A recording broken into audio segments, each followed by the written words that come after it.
Alright, man, peace. So, brothers, this will be my rather expansive review of Jordan Peele's outstanding film Us, and it will contain spoilers. So if you have not seen the film and do not want any plot points revealed, please do not watch this video. Do not listen to any more of this video. Let me first state that there are various interpretations and plot breakdowns for this movie, and that's understandable because Peele's films, they're heavily steeped in a lot of different components like esotericism, alchemy, and mythological tales from antiquity. So it's going to be pretty difficult for a layman or the average person to be able to ascertain exactly what the crux is of his films unless you know what you're looking at. And most people, they just don't know what they're looking at most of the time. I've read many reviews for this film, and I found that many of the so-called movie critics, they had no idea what they were looking at. They had no idea what they were talking about. But sometimes people, and maybe it's just a genetic thing, even when you're without knowledge, there's just something that is pricking your subconscious mind about a film or about an image where you have a feeling or a suspicion, but you're not quite sure how to quantify it or qualify it. But just to get back to the point, just like his other classic film, Get Out, Us is essentially about the alleged facade of duality. You'll notice that about many of Jordan Peele's productions, that he seems to be obsessed with duality, and he's someone who is certainly knowledgeable when it comes to the occultic or the esoteric perspective. And that's obviously the reason why Hollywood has advanced him. Because even though, as a veneer, he likes to market himself as someone who is quote-unquote conscious, for those of us who know what we're looking at, we know that Jordan Peele, even though he is a genius, he's another person whose job it is to dispense a lot of Luciferian principles and ideologies, themes, motifs, or what have you. But when I saw the film Us, I saw a lot of duality themes. I saw MK and cloning elements, of course, but they were all wrapped within an ancient Sumerian tale from the Middle East, particularly Sumer and Akkad, known as the descent of Inanna. And I've mentioned this entity in the past in many of my videos. Inanna is like one of the more ancient names for the mother goddess. After she was known as Inanna by the Sumerians, she became known as Ishtar by the Akkadians and the Babylonians. And then, of course, she took on other titles and names like Selene or Luna or Isis or Sabel or what have you, Rhea, so on and so forth. But that's actually what this film was framed within. It was framed within the quote-unquote mythological tale of the descent into the underworld of Inanna and her attempt to overthrow her darker self or her evil twin known as Ereshkigal. I have very little doubt in my mind that this is where Jordan Peele got the inspiration for the film Us from. So we're just going to go through certain elements so that you brothers out there can have a greater understanding of my perspective on the film. So, brothers, first I want to touch on the quote-unquote split personality or multiple personality disorder or dissociative identity disorder aspect of the film. And it descends directly from the director himself, that being Jordan Peele. A lot of cats out there might not know exactly where he comes from. We know him from the television show Key and Peele, where, of course, he shot to fame alongside of his partner. But who would have been able to surmise or guess that a comedian on a rather, mid-level comedy sketch show on Comedy Central would go on to become, maybe the next Alfred Hitchcock? Clearly, Rolling Stone and the handlers of Jordan Peele, they knew that. When you look at the cover of Rolling Stone here, you see that they depict him with the split going right down the center of his face to denote what? That's meant to convey split personality. And we're going to see this theme over and over again as we go through certain pictorial evidence. But let's just look at the cover of this quote-unquote Rolling Stone magazine. And as I mentioned in other videos, the term Rolling Stone is meant to be an allusion to the boy child, that being by Tulos, or the life-restoring stone, aka the life-restoring child. That stone got rolled across the sky. Why is that? Because it's meant to be synonymous with the sun. So that's what the name of this magazine is meant to allude to. And as usual, or at least in the case of Jordan Peele, they're using the color scheme of black, white, and red because they're letting you know that Jordan Peele, he is a very high-level witch in Hollywood. And I'm going to be touching on that when I go through his film Get Out, because it's very essential that people grasp this, even though there was an exterior storyline pertaining to that film Get Out that revolved around race. In actuality, that film was about alchemy and the veneration of the principles of the Baphomet. But once again, I'll cover that in the video that I do on Get Out once I get around to that video, once I get the chance to go through that film and analyze all the components of the movie. But that's actually what that film was about on a deeper level. When we get back to this magazine cover right here, we see that they're depicting Jordan Peele with the split right down the middle of his face to show you that he is an asset of the industry. He's a monarch asset. It says here, the terrifying vision and unlikely triumph of Jordan Peele. Why would they say that it's an unlikely triumph? I'm sure that they're going to go into certain aspects of his childhood and say, well, you know, he came from a home with no father in the home, so on and so forth. Believe me, they know where Jordan Peele came from, and they know what they're going to use him for. He's an asset of, I believe, Blumhouse Productions, which is the production company that makes most of these quote-unquote horror films. And I don't consider Jordan Peele to be a director of horror films. I consider his films to be suspense-driven more than horror-driven. He's extremely talented, extremely gifted, but he is an asset. Now, brothers, right here is a photo of Miley Cyrus, who's another asset under Disney programming. We see the same theme with the tear or the line right down the middle of her face, which is meant to denote, once again, split personality. Let's look at what it states here. It says Miley Cyrus in red. And underneath where it says Miley Cyrus, it says robot. You see that, brothers? Miley Cyrus, robot. What are they trying to convey with that term robot? They're letting you know that she is under the programming. That's why you see that term robot. They love to use the alter ego theme in Hollywood because that's their way of letting you know that these so-called celebrities are not who you think they are. They have various levels of programming. They have that facade programming that they convey to the masses, and then they have who they really are. And there are triggers that can be utilized to bring out various aspects of all of their different personas. I just wanted to show this photo to provide some context for what we just saw with Jordan Peele. Now, this right here is the cover of Esquire magazine. And once again, we see the same duality theme, this time with Ryan Gosling, another Disney asset. He came up through the Disney program at the same time as Justin Timberlake and Britney Spears and Christina Aguilera, so on and so forth. As well as, I believe, the other member of NSYNC, or one of the other members of NSYNC, JC Chazez, or whatever his name is.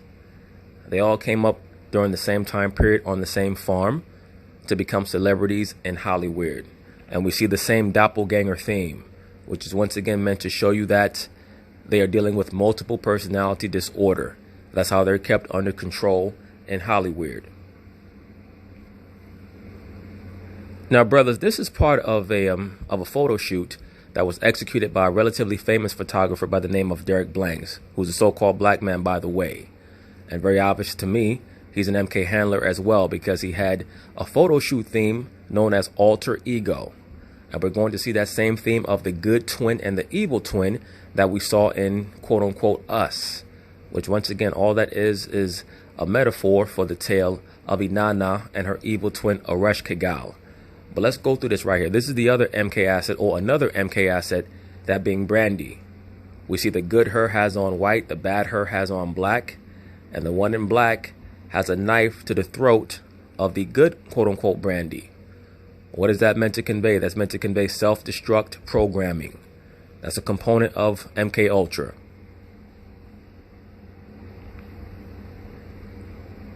This is the singer A. Marie, who I believe has a military background through her father. She shot to fame in the early 2000s, maybe around 2000, 2001. And, you know, her career kind of flamed out. But she was a part of this photo shoot. Once again, showing not only the duality, the split personality, but also that she's a puppet. You'll notice that as well as the dual theme or the twinning theme is also the control theme. You'll see that oftentimes the assets, they take pictures where they're behind bars or they're in a cage or they're at the end of a string. This is Sierra. Or should I say Charles? Oh boy, yes, this is Sierra. We can see that one Sierra is playing a male figure, the other one's playing a female figure. What is she trying to tell you? What is she trying to tell you guys? Or what are Derek Blanks and Sierra trying to tell you viewers out there about Sierra? That she split into an alter ego, and one of them is a man and the other one is a female. Remember, I believe that it was Sierra who had that song called Like a Boy or something like that. Something along those lines. where she was trying to basically let many of the people out there understand what her origins were, allegedly.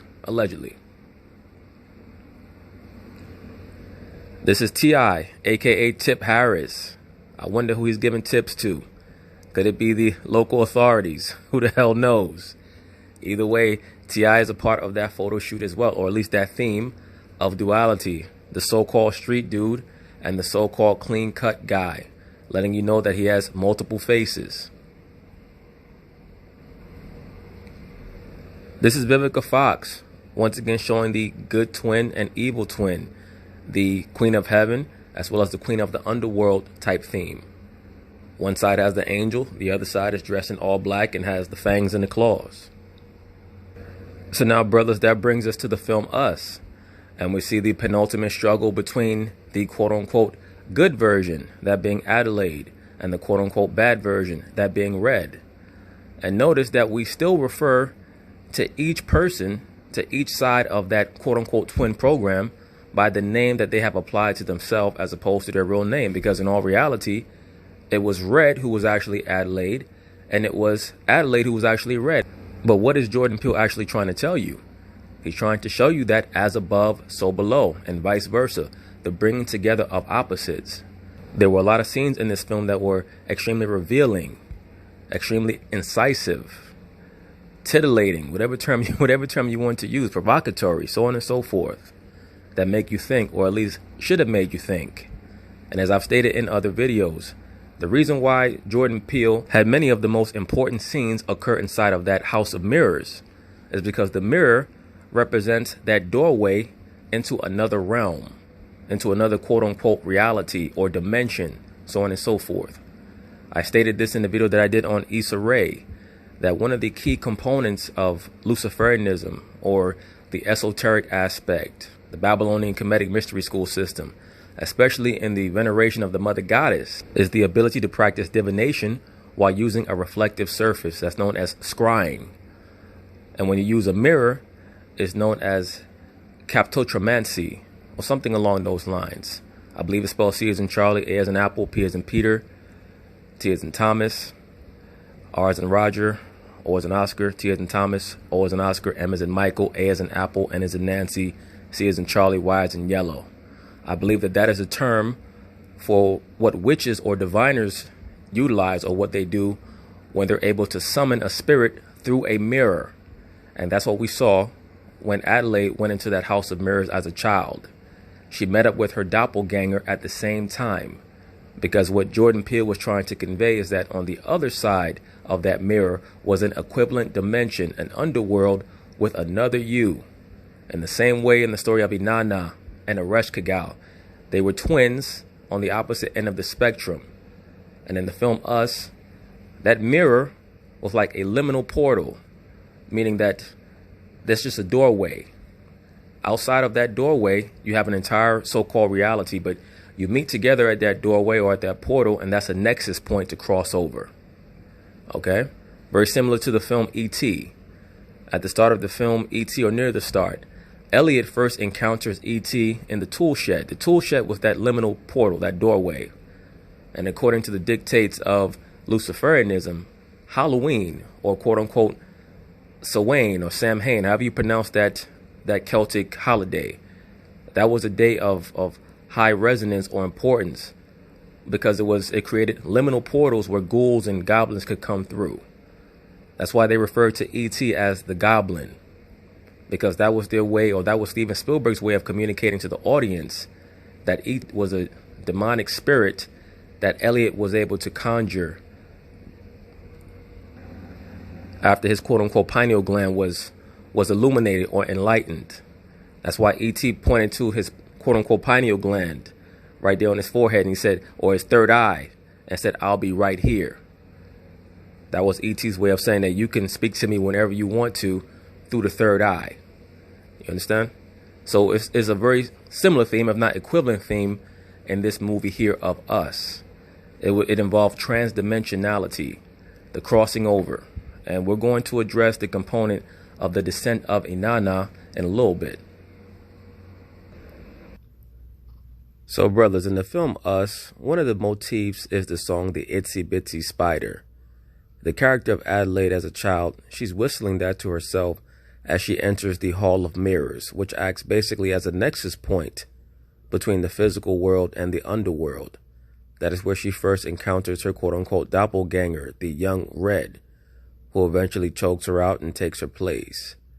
But let's find out what's really the meaning behind the motif of the spider and the use of the song Itsy Bitsy Spider. Let's see what it says here.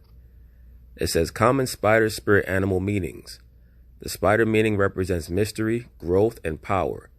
Just like the seal spirit animal, it symbolizes the shadow of yourself or the dark aspect of your personality.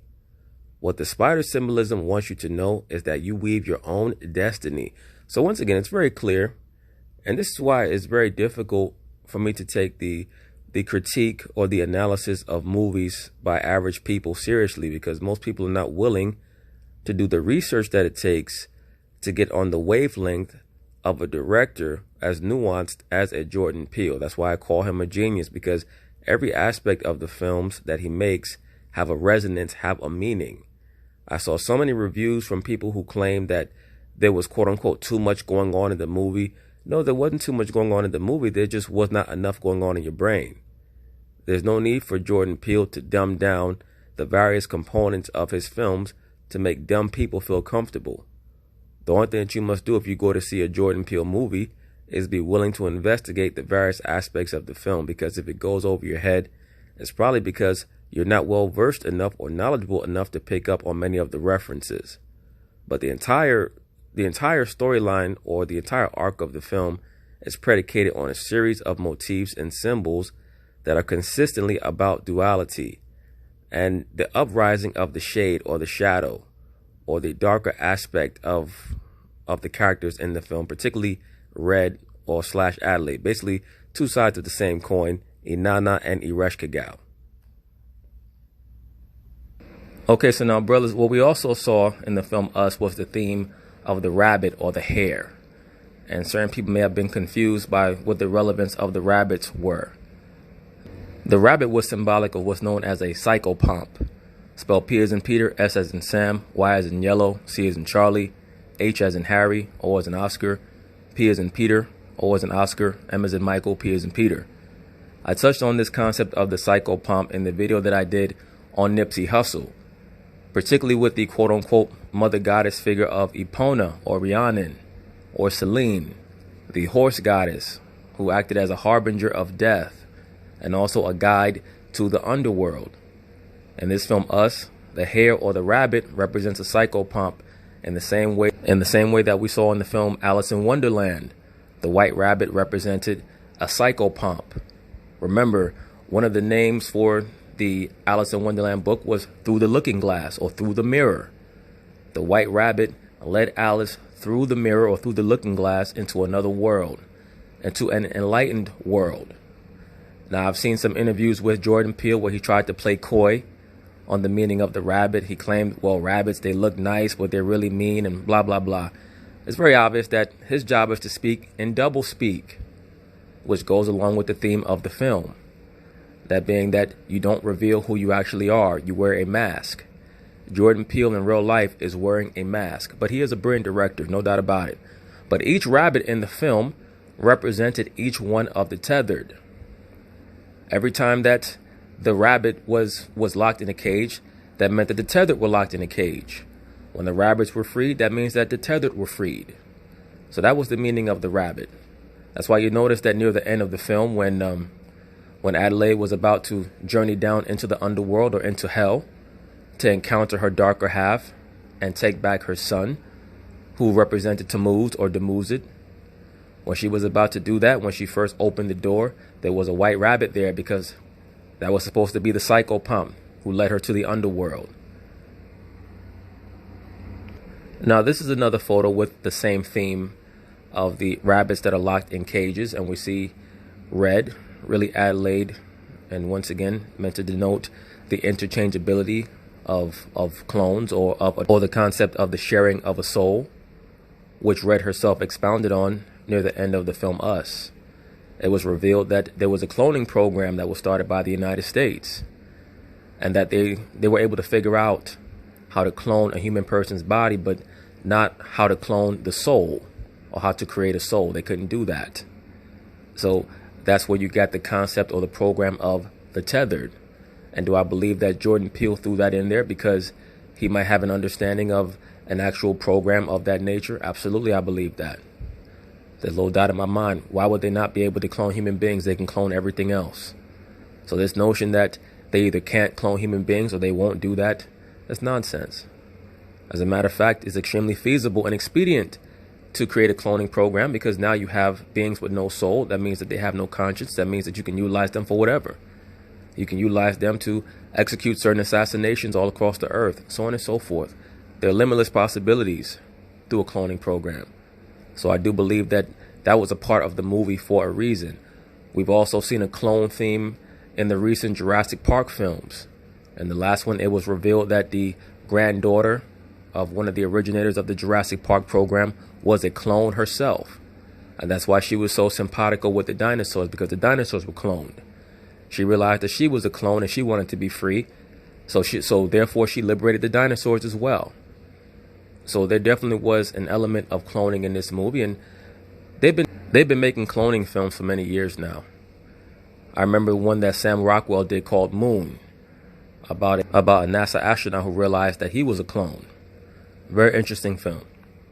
But as we can see here, the rabbits are in cages. I don't think that this was part of the film. This is probably a promotional photo, because by the time Adelaide descended down into the underworld and saw Red, all the cages were opened. So this is probably a promotional photo for the film. Either way, each rabbit represents the spirit of each one of the tethered.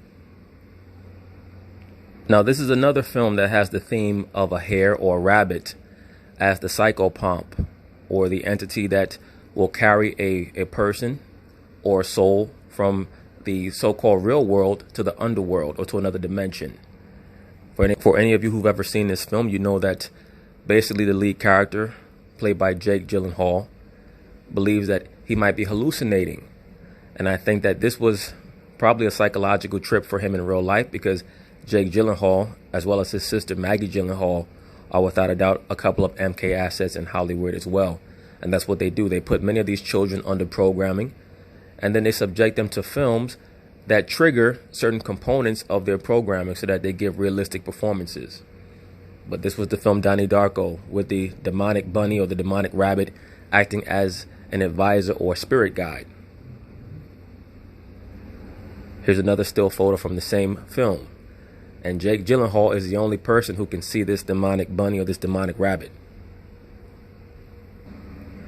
Now here's a cartoon depiction of the quote-unquote rabbit from the Alice in Wonderland film.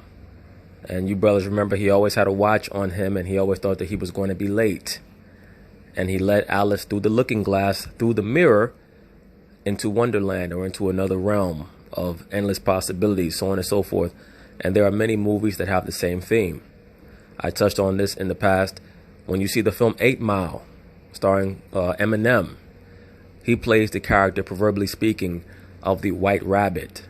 His job is to lead hip-hop into a whole nother level of understanding. That's why they named him B-Rabbit. And by defeating all of the competition, he's able to lead the rap world into a new era. For those of us who remember, right after that film came out, after that 8 Mile film came out, they started to call Eminem the greatest rapper alive, so on and so forth. That was a ritual. Also the Michael Jordan film Space Jam, where Bugs Bunny, the rabbit, pulled Jordan down the rabbit hole into a whole other realm, into outer space, so that he could play basketball against some aliens somewhere.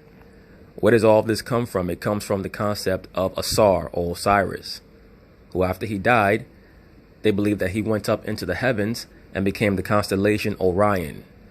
Orion is the hunter, and he's always in pursuit of the rabbit or the hare, the constellation known as Lepus, spelled L as in Larry, E as in Edward, P as in Peter, U as in umbrella, S as in Sam. So that also goes into the concept of as above, so below. Everything that's occurring in the stars occurred here on this plane of existence, and is also occurring in the netherworld. Okay? So that's why you'll always notice whenever you're speaking about the mother goddess, she has a celestial aspect, an earthly aspect, and an underworld aspect. That's how it always goes, and that's what they communicate through these films. Once again, the character of Adelaide is supposed to be the quote-unquote good version, or the good half of an entity that is really the same. And that's what Jordan Peele was trying to communicate. Red, or the underworld version, was someone who had been robbed and who had been taken advantage of and left for dead.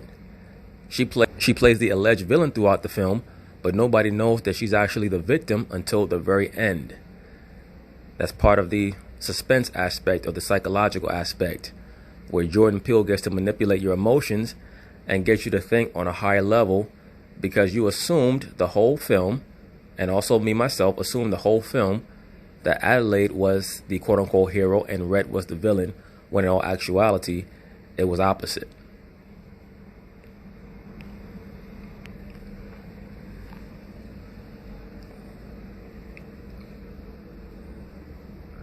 Okay, so now, brothers, I just want to revisit the mirror theme yet again, and the concept of mirror divination, and the mirror being a portal from the physical world into the spiritual realm.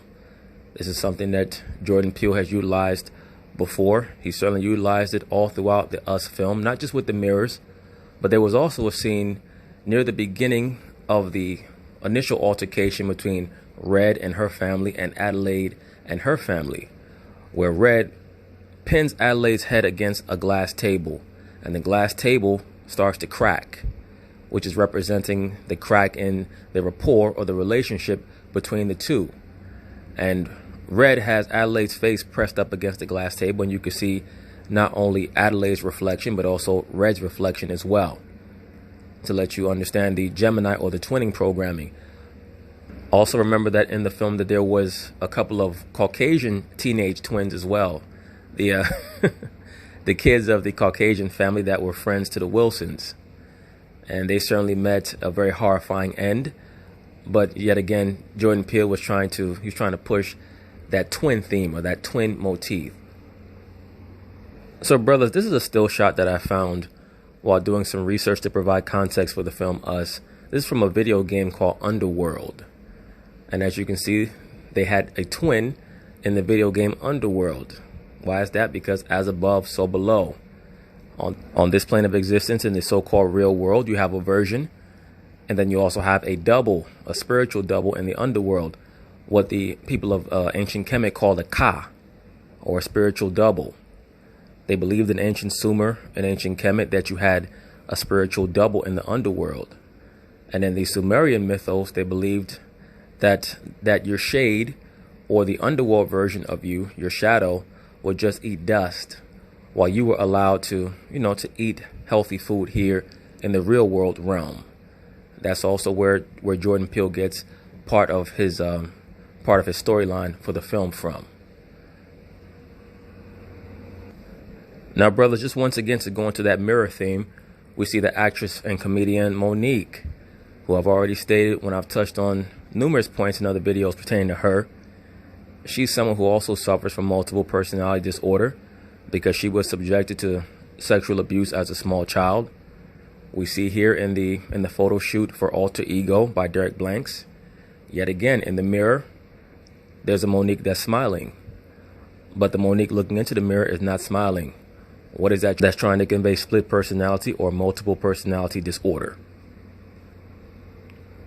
Now, some of you brothers who might go back far enough will remember that in Superman 3, there was also a cataclysmic battle between Superman and his doppelganger. The plot point of Superman 3 is that they hired a scientist played by Richard Pryor to try to formulate or concoct some type of kryptonite, because the kryptonite sample that they had was not substantial enough. So what Richard Pryor did is he mixed it with other components, other elements. But instead of killing Superman, it turned him into a wicked version of himself. But then the good aspect of Superman was able to separate himself from the wicked one, and they had a fight that ended up coming to the death. As we see here, the quote-unquote good Superman had to kill the wicked one. So this battle between twins is something that always gets played out in cinema, because basically it's a rehashing of ancient mythological stories. Okay, so now for those of you brothers who've seen the film Us, you'll know that this scene here is when the character of Adelaide, the young version of her, is about to enter into the House of Mirrors and encounter her evil doppelganger, Red, who's going to switch places with her. You'll notice that she's wearing the Thriller t-shirt, of course, Michael Jackson's renowned album from 1983.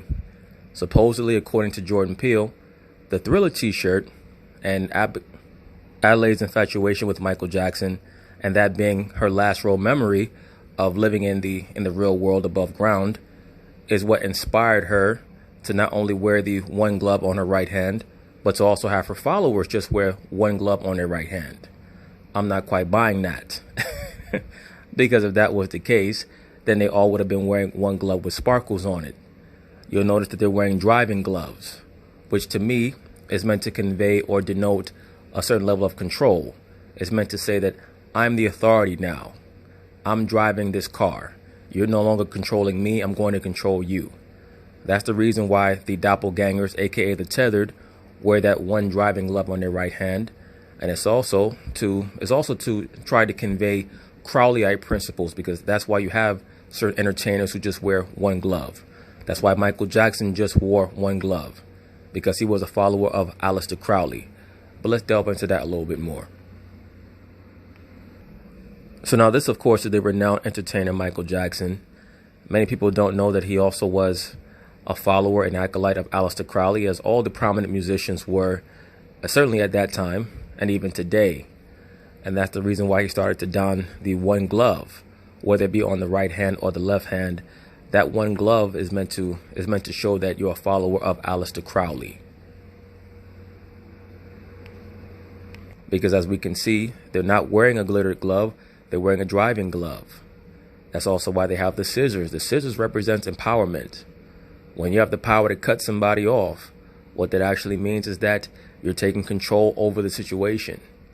Hell, even when you cut somebody off in traffic, you're taking control of the situation. So the scissors always represent power. It also represents duality, as we can see here. It looks as if the top of the scissors are two heads, almost like Janus. And the quote-unquote Roman god Janus is the goddess of the doorways. Janus has one face looking towards the past, another face looking towards the future. Now, as those of you brothers who've seen the film Us should already know, there's a constant motif of 1111. And many people might not be quite sure what that means. There was a character in the film Us who was carrying around a sign that said Jeremiah 11:11 on there, which is a scripture that's basically meant to denote that the Most High was going to bring evil upon the people of the earth that they would not be able to escape from. What's implied in that scripture is that the people are going to get what they deserve for their wickedness. Well, that really is a facade in my view. I mean, I think that there's a component of that scripture that Jordan Peele wanted to have applied to his film, but that's not the first time that Jeremiah 11:11 has been a theme of a film. This movie right here, Jeremiah 11, was also used. This is a film called 11:11:11. I will bring evil upon them, Jeremiah 11:11.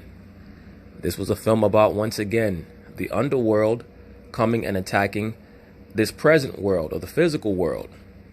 So Jordan Peele was not the first one to bring about this idea, utilizing Jeremiah 11:11.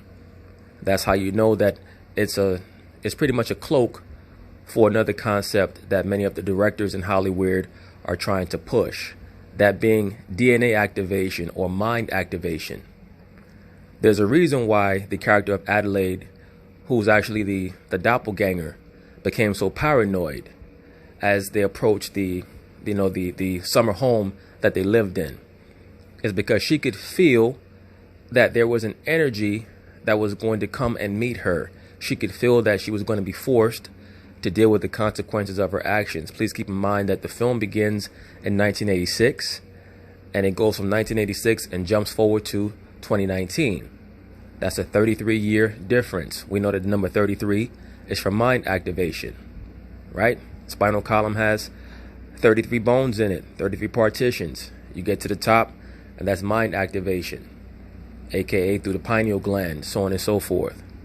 But when you see that number 11:11, that is for DNA activation, or which was always analogized in the ancient world as the double helix, okay, or the twin serpents, quote unquote.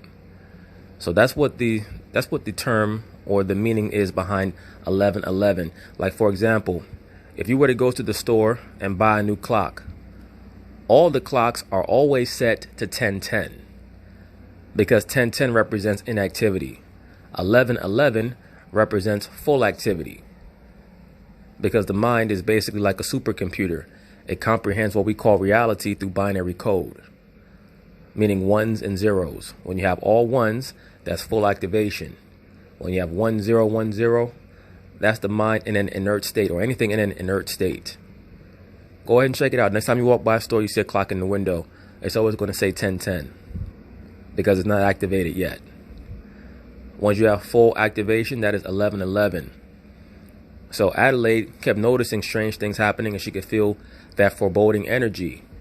And when her and her son Jason looked at the clock and it said 1111, that's when the family popped up, because that is when the portal fully opened from the spirit world or the underworld to the quote-unquote regular world that we live in, the physical world.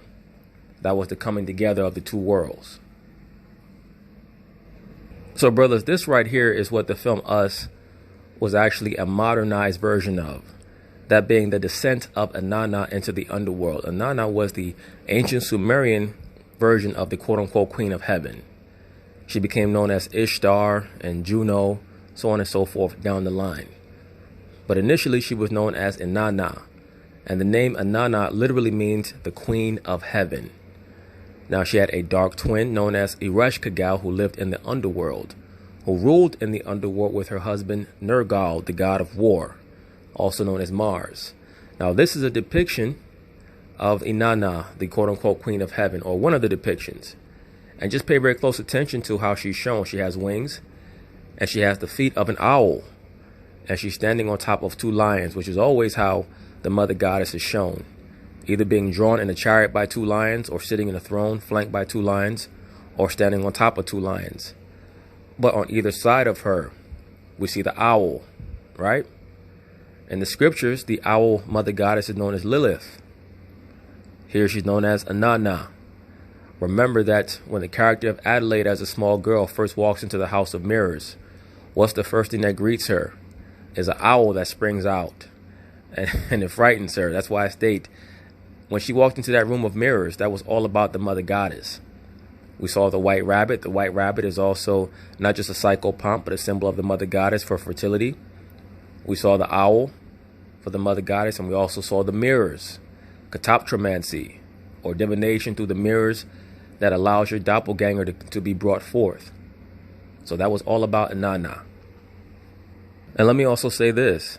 Inanna, or the Queen of Heaven, is also the inspiration behind the film Metropolis. And this, what we're looking at right here, is known as the Bernie relief, spelled B as in boy, U as in umbrella, R as in Roger, N as in Nancy, E as in Edward, Y as in yellow, relief. Another term for the Bernie relief is the Queen of the Night, because even though she was the Queen of Heaven, she was also the Queen of the Underworld. Just two aspects of the same entity. Also remember that the singer Whitney Houston had a song called Queen of the Night, in which she dressed up in all of that armor and that metallic clothing, a lot like how Beyonce or Madonna did when they played out the Metropolis ritual. So all these female singers, they're taught to believe that they're a modern day version of the mother goddess. Now this is the clone version of Adelaide commencing her descent into the underworld. A lot of people might not have understood that when they watched the film. Jordan Peele did a very good job of trying to throw people off the scent of what this film was actually about, with the story about the tunnels, so on and so forth. That gave him an excuse to introduce the rabbits, who, as we all know, anyone who's watched National Geographic or seen anything about rabbits knows that the rabbit designs some of the most intricate tunnels of any animal in the animal kingdom, complete with trapdoors and everything. And once again, the rabbit is a symbol of a psychopomp, meaning a divine guide into another dimension, particularly the underworld. So right before we see this person here, Adelaide, or Inanna, decide that she had to go down into the underworld to find her son, aka Tammuz or Dumuzid, she saw the white rabbit. Now she's going down stairs upon stairs upon stairs, and eventually she's going to have to descend down the escalator to confront her quote-unquote evil twin, Ereshkigal. Okay, so now brothers, this photo right here depicts Adelaide's son as well as his doppelganger, that being Jason and Pluto. Jason is on the left side, Pluto is on the right side. Also, let us understand that the term Pluto, or the name Pluto, is the Roman name for the quote-unquote god of hell. As I've stated, the realm of the tethered is meant to be a metaphor for the underworld, or for quote-unquote hell. Okay, so brothers, I just wanted to delve a bit deeper pertaining to our character study on Jason/Pluto. We already know about the veneer of duality, which we've already addressed.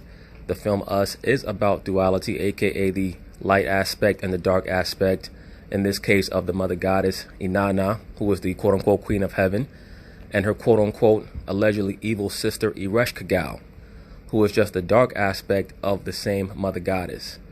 That is why Jordan Peele plays off of the notion of Adelaide and Red being doppelgangers of one another, or quote-unquote twins, who have to traverse the dimensions in order to interact with one another.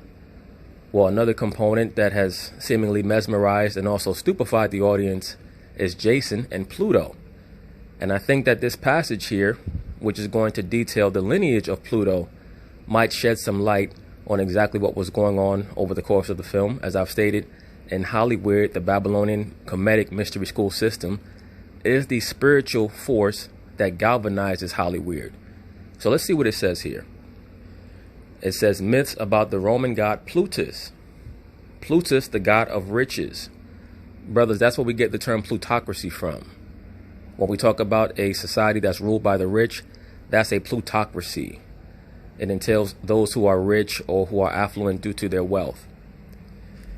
Though Plutus was not an infernal god, yet as his name and office were similar to Pluto's, we shall here distinguish them, although both were gods of riches. Pluto was born of Saturn and Ops, or Rhea, and was brother of Jupiter and Neptune. For those of you brothers who don't know, Saturn is Adam, and Rhea is Eve.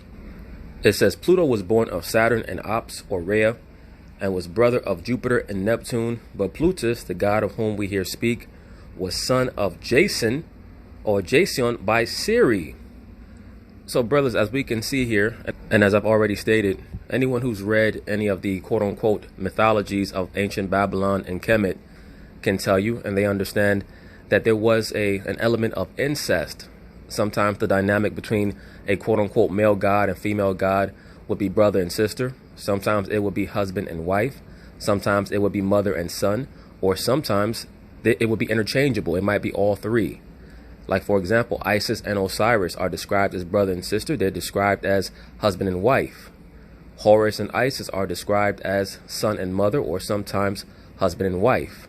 And that's why I detailed that the energy between the four characters of Red, Adelaide, Pluto, and Jason, it seems to be vacillating between husband and wife, and also mother and son. And that is why there were many scenes over the course of the film, if we pay very close attention, where Jordan Peele was trying to communicate to us that there was a rapport that existed between young Jason and Red, as well as a rapport that existed between Adelaide and Pluto. And do I think that that entails that they were quote-unquote switched at birth? No, not necessarily. I think that what Jordan Peele was trying to communicate to the audience in a furtive way is, once again, he is an initiate into the Babylonian comedic mystery school system. So quote-unquote sex magic plays a heavy part in the mystery school system. So therefore, your mother could also be your wife. You understand that? That's why, as I've already stated, in the descent of Inanna, or in the story of the descent of Inanna into the underworld, she had to confront her quote-unquote twin sister Ereshkigal, who actually was just her dark aspect, or her shade. And eventually, her quote-unquote husband, Dumuzi the shepherd, who came to be known as Tammuz, took her place in the underworld. That's why I've stated that when you saw the character of Adelaide go down into the realm of the quote-unquote tethered, she actually was playing out the role of Inanna, trying to retrieve Dumuzi, her husband/son, played by Jason. And as we can see here, in the ancient quote-unquote Greco-Roman mythology, Jason is actually the father of Pluto by Ceres, or Siri. who is the mother goddess, the goddess of the grain. And of course, in one of the Greek versions of this story, it's actually Ceres who loses her daughter to the quote-unquote god of the underworld, Hades. She loses her daughter for a certain period of time, and that's when the crops no longer grow. Her daughter, or at least in the Greek version, is Persephone, the queen of the underworld. I've touched on Persephone in the video that I did on Aaliyah. Aaliyah played Persephone in the music industry or the entertainment industry. The young girl who was taken into the realm of Hades by Pluto or by Hades, played by R. Kelly. All of that was a ritual that they played out. That's why Aaliyah played the role of the quote-unquote queen of the damned. She played Persephone. But once again, that's why I try to explain to you, brothers, that Lucifer is the amalgamation of three entities: the horned god, the mother goddess, and their son, who's known colloquially as the quote-unquote divine child. That is who Jason / Pluto played. He played the divine child. And that's why you'll notice that when Pluto started to back himself into the fire, Adelaide tried to save him. She was upset by the potential of his death. You'll also notice that when Red kidnapped Jason and took him to the underworld, she never once hurt him. He actually hid in the locker. At first, I thought that she put him in there. But if you remember, over the course of the film, Jordan Peele established that Jason liked to hide in cupboards and in closets and things of that nature. So he chose to hide in the locker for whatever reason. Certain people might say or try to maintain once again that they were switched. I'm just trying to help brothers understand that the inspiration for the characterization of those entities in the film comes from the quote-unquote Greco-Roman mythology, which itself comes from the Sumerian mythos or the Kemetic mythos. And as we're going to see later on in this video, Abraham, the quote-unquote husband of Red, played the horned god. It was just very difficult to notice in the film, but he does have horns on his forehead. So let's see what else it says here. Plutus is the Greek god of wealth. He is either the son of Demeter and Jason, with whom she lay in a thrice plowed field, or the child of Pluto and Persephone. You see that, brothers? So in this version, it's telling us that Plutus is either the child of Jason or the child of Pluto. I'm going to read it again. Plutus is the Greek god of wealth. He is either the son of Demeter and Jason, with whom she lay in a thrice plowed field, or the child of Pluto and Persephone. In the theology of the Eleusinian mysteries, he is regarded as the divine child. I've mentioned the Eleusinian mysteries before. That's the version of the Greco-Roman aspect of the Babylonian Kemetic mystery school system that centers around the mother goddess and her daughter, that being Demeter or Ceres and Persephone. Persephone was also named or also called Proserpina.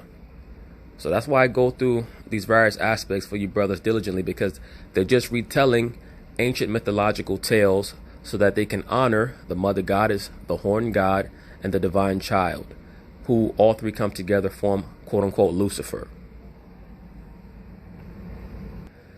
Also, please understand that there's an obfuscation there, a purposeful obfuscation between the son of both Adelaide and Red and the husband. Okay? Because Jason, or Tammuz, was kidnapped and taken into the underworld. Now, Tammuz or Tammuz, it is actually supposed to be the husband of Inanna. But in the film, they make him the son. And you'll see that oftentimes in Roman or Greek mythology, or the stories of Kemet or Sumer, that sometimes the story will say that he's the son, sometimes they'll say that he's the husband. Why is that? Because it's both. Remember that Asar was both the husband and the son of Aset or Isis. But pay very close attention to the bond that we see in the film between Adelaide and Jason, and between Red and Pluto, and also between Red and Jason. There were many hints throughout the film that showed that there was a bond between Red and Jason as well. That's the reason why Jason gave his actual mother Adelaide so many strange looks after she was able to save him. Because it's very clear that Red gave him the 411 on what the issue actually is and who his mother actually is. And it confounded him. And notice that what he did pretty much the last scene of the film, or the second to last scene of the film, is him lowering his mask, because he knew that that was a secret that everybody was going to have to take to their grave, that Adelaide was one of the tethered.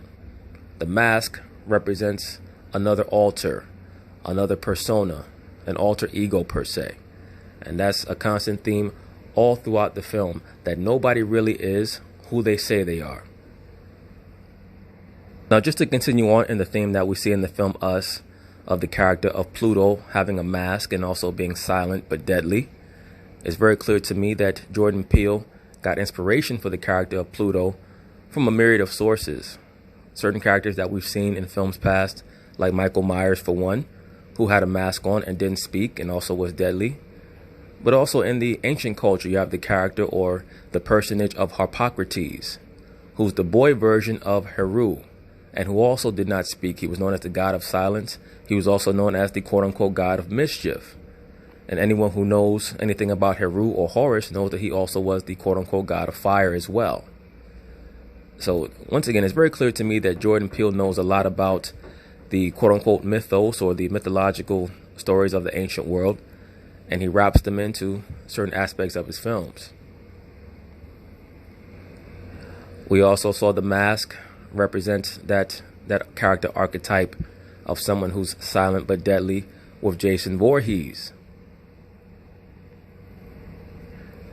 We have R. Kelly, an MK Ultra asset or a Monarch mind control asset, who has the character of the Pied Piper, and all he does is put on a mask. Katy Perry, another Monarch asset, who's also known as Kitty Purry, in her cat altar or her beta programming altar, where she wears the mask as well. Please understand that when many of these characters or these people, they put on these masks, it triggers another alter or another personality type that's programmed within their subconscious. Now, just to get back to the character of Jason, many people say that he was acting very strangely throughout the film, and he was. He loved to hide in enclosed spaces. He loved to dig tunnels, which obviously is an allusion to him possibly being one of the tethered who loved to be underground. He also did not have rhythm, quote unquote. But I don't think that he was the only person in the film who was strange. I think that the daughter was strange as well. And Jordan Peele tried to show you that. I don't think that it was because either one of them was switched. I think that it's because the DNA of the mother was spliced with the father. So, of course, now the children are going to have components or aspects of the tethered that, that other people are not going to have because they have no relation to the tethered. So, yes, the character of Jason wears the mask, and he's extremely strange and seems to have issues with rhythm.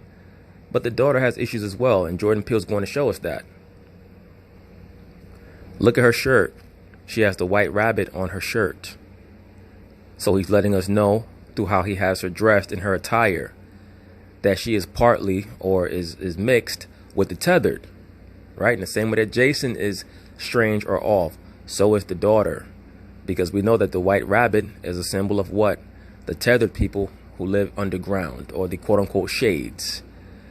In the underworld, in the Sumerian mythology, the underworld was known as Urkala, and those that dwelled there had to do whatever their counterparts who were in the living world were doing.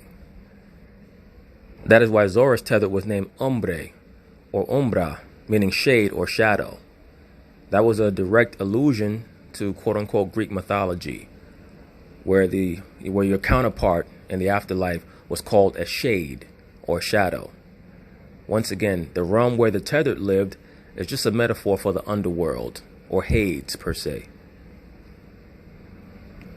So now, brothers, we're going to end it with this photograph right here. Well, really not this photograph. The next photograph, we're going to end it. But the reason why this photograph is so essential to understand the concept of the film, once again, Jordan Peele is showing us that our doppelganger or our evil twin is not so much evil. They're just another component of us.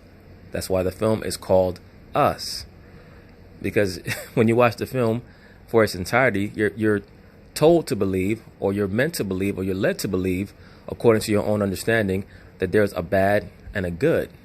When in all reality, what we saw was a quote-unquote slave revolt. That's what the tethered were doing. They were executing a slave revolt. That's why much of the film was spent demonizing more of the material aspect of the people that live in this realm. The daughter was infatuated with her phone. Their white friends were totally caught up in the trappings of life. The Caucasian wife spent the entire film trying to demean her husband, but notice that when the Caucasian doppelgangers killed the Caucasian family, what was the last thing that the wife was doing? She was crawling towards her husband because she loved him, but never knew how to express it while they were both alive. But he was the last person that she was crawling towards, because now that it's all over, now she understands what matters. You understand? Also remember that, and it was so funny when I watched the film, it took me a hot second to realize this, that the character of Adelaide was the only person who they did not want to kill outright. And very clearly it's because Red, who led the revolt or the rebellion, told the rest of the tethered to leave her to me.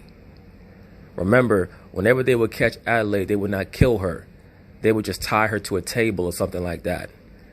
There was even a portion in the film where the doppelganger of the Caucasian wife was so tempted to stab her with the scissors that she went into the bathroom and slashed herself because she wanted to stab Adelaide so bad. Because Red had told all the other doppelgangers, obviously, that this person, Adelaide, was probably the ringleader of everyone above ground. So every time that they caught Adelaide, whether it was Red herself or the Caucasian family doppelganger, they would not kill her. They just wanted to trap her to the table and save her for last. And probably also because they understood that there was a thread between their leader, Red, and Adelaide that had to be cut only by Red. As we can see here, this photo is meant to convey that Adelaide is the mask and Red is the real person. They were showing you what the film was going to be about through this poster right here, through this artwork. They were conveying that Adelaide is not the good person, she's just the mask. The real person is actually Red.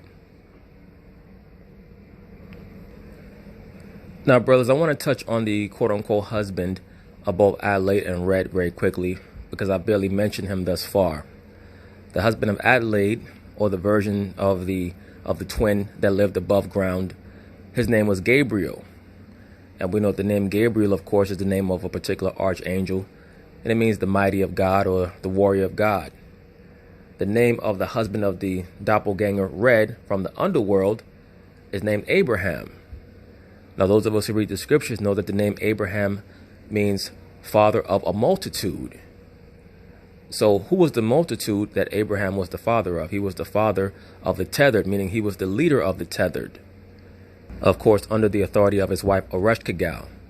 And that's how you know that this story goes back to the Sumerian mythology, because the Sumerian mythology is the only version of the telling of the deities of the underworld where the female deity is supreme over the male. And the other versions is always the male, whether it be Pluto or Hades over Persephone or Proserpina per se. But it's in Sumer where you have Ereshkigal, and she's the queen of the night. She's the queen of the demons. And her husband is Nergal. But just to show you, and I'm sure that many people did not notice this character of Abraham has two horns on his head. You see that? They just pronounced bumps. It's very difficult to see because Jordan Peele did not want to make it too obvious who the tethered actually were. They're the shades of the underworld. So this character Abraham is basically the movie version of Nergal. Spelled N as in Nancy, E as in Edward, R as in Roger, G as in George, A as in Apple, L as in Larry. Okay, so now, brothers, I wanted to end this video with this photo here, once again, of Monique, who, as I state repeatedly, is an asset in Hollywood. Someone who's completely mentally fragile because of what she was subjected to as a child. Notice the synchronicity between the photo that we saw of the character of Red and Adelaide, the promotional poster for the film Us, and this photo right here, which once again was taken by Derek Blank, the MK Handler photographer who handled the photo shoot for Alter Egos. It's pretty much the same exact thing. The mask has the smile, but the face underneath is very serious. Same theme. But anyway, peace.